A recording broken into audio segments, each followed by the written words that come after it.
একটি সভ্যতা যখন ধীরে ধীরে নিভে যায়, ইতিহাস তখন নতুন কোনো আলো খোঁজে। ২০ শতকের শুরুতে অটোমান সাম্রাজ্য ছিল ঠিক এমনই এক নিভু নিভু প্রদীপ। ভেতরে দুর্বলতা, বাইরে পরাজয়, আর সামনে অনিশ্চিত ভবিষ্যৎ। এই সংকটময় মুহূর্তেই জন্ম নেয় এক নতুন অধ্যায়, যার কেন্দ্রবিন্দুতে ছিলেন এক অসাধারণ নেতা, মুস্তাফা কামাল পাশা। প্রথম বিশ্বযুদ্ধে পরাজয়ের পর অটোমান সাম্রাজ্য কার্যত ভেঙে পড়ে। বিদেশি শক্তির নিয়ন্ত্রণে চলে যায় তুরস্কের গুরুত্বপূর্ণ অঞ্চলগুলো। জাতির আত্মমর্যাদা তখন চরমভাবে বিপর্যস্ত। এই সময় মুস্তাফা কামাল পাশা শুরু করেন স্বাধীনতা যুদ্ধ। তার নেতৃত্বেই তুর্কি জাতি আবার মাথা তুলে দাঁড়ায়, আর ১৯২৩ সালে জন্ম নেয় তুরস্ক প্রজাতন্ত্র। কিন্তু স্বাধীনতা অর্জনই ছিল তার লক্ষ্য নয়। মুস্তাফা কামাল পাশা জানতেন, একটি জাতিকে সত্যিকারের শক্তিশালী করতে হলে চাই চিন্তার স্বাধীনতা, আধুনিক রাষ্ট্র ব্যবস্থা এবং সংস্কার ভিত্তিক সমাজ। এই দর্শন থেকেই জন্ম নেয় কামালবাদ। কামালবাদ ছিল একটি পূর্ণাঙ্গ রাষ্ট্র দর্শন, যার মূল উদ্দেশ্য ছিল তুরস্ককে মধ্যযুগীয় ধর্মভিত্তিক রাষ্ট্র থেকে বের করে এনে আধুনিক, বিজ্ঞানভিত্তিক ও জাতীয়তাবাদী রাষ্ট্রে রূপান্তর করা। এই মতবাদের ভিত্তি ছিল ৬টি মূল নীতি, যা আজও তুরস্কের সংবিধানে স্থান পেয়েছে। প্রথম নীতি প্রজাতন্ত্রবাদ।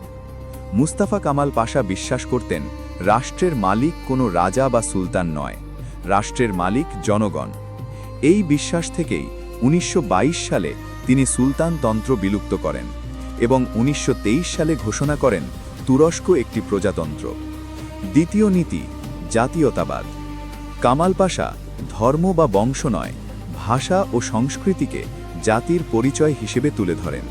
তিনি তুর্কি জাতিসত্তাকে কেন্দ্র করে রাষ্ট্র গঠনের কথা বলেন এবং জাতীয় ঐক্যকে সর্বোচ্চ গুরুত্ব দেন। তৃতীয় নীতি জনগণবাদ।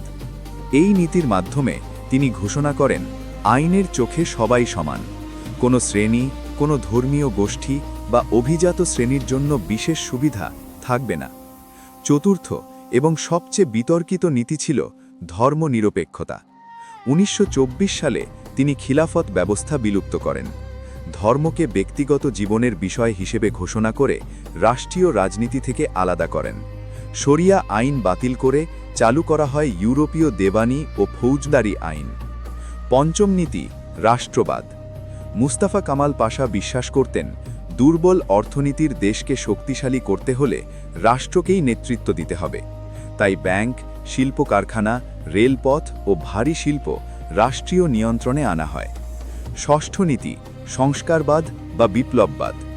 এই নীতির মাধ্যমে তিনি স্পষ্ট করে দেন, তুরস্ক কখনো পিছনে ফিরে যাবে না, পরিবর্তনই হবে রাষ্ট্রের স্থায়ী নীতি। এই নীতিগুলোর বাস্তব প্রয়োগ দেখা যায় তার ব্যাপক সংস্কার কার্যক্রমে। সামাজিক ক্ষেত্রে তিনি নারীদের ভোটাধিকার দেন, সংসদে নির্বাচিত হওয়ার সুযোগ দেন, বহুবিবাহ নিষিদ্ধ হয়, নারীদের শিক্ষা ও কর্মক্ষেত্রে অংশগ্রহণ নিশ্চিত করা হয়। শিক্ষা ব্যবস্থায় আসে ঐতিহাসিক পরিবর্তন। মাদ্রাসা ভিত্তিক শিক্ষা বাতিল করে চালু করা হয় ধর্মনিরপেক্ষ, বিজ্ঞানভিত্তিক শিক্ষা ব্যবস্থা। আরবি লিপির পরিবর্তে ল্যাটিন বর্ণমালা চালু করা হয়, যাতে সাধারণ মানুষ সহজে পড়তে ও লিখতে পারে। আইন ব্যবস্থায় গ্রহণ করা হয় সুইস সিভিল কোড ও ইউরোপীয় ফৌজদারি আইন। ধর্মীয় আদালতের পরিবর্তে প্রতিষ্ঠিত হয় আধুনিক বিচার ব্যবস্থা। সংস্কৃতিতেও আসে বড় পরিবর্তন। ফেজ টুপি নিষিদ্ধ করা হয়, পশ্চিমা পোশাক গ্রহণ করা হয়, রবিবারকে সরকারি ছুটি ঘোষণা করা হয়, ধর্মীয় উপাধি ব্যবহারে নিষেধাজ্ঞা আরোপ করা হয়। এই সব সংস্কার একদিনে গ্রহণযোগ্য হয়নি। বিরোধিতা ছিল, প্রতিবাদ ছিল, এমনকি বিদ্রোহও হয়েছিল।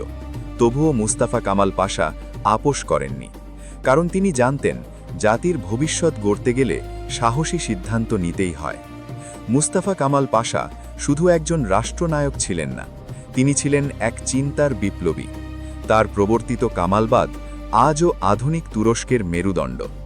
ইতিহাস প্রমাণ করে, একজন দৃঢ়চেতা নেতা চাইলে একটি জাতির গতিপথই বদলে দিতে পারে।